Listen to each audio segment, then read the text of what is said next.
The delete tag draws a line through the text on your web page. I'm going to write an example. I like cats and dogs.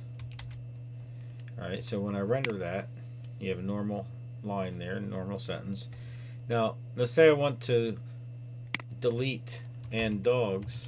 I just put DEL, and then after the text I want to delete, I put the closing delete tag, and when I render it, it puts a line through or strikes out the text that I don't want. All the text between the opening delete tag and the closing delete tag is affected by that tag. You can assign CSS properties to the delete tag, but I will discuss that in the CSS tutorial.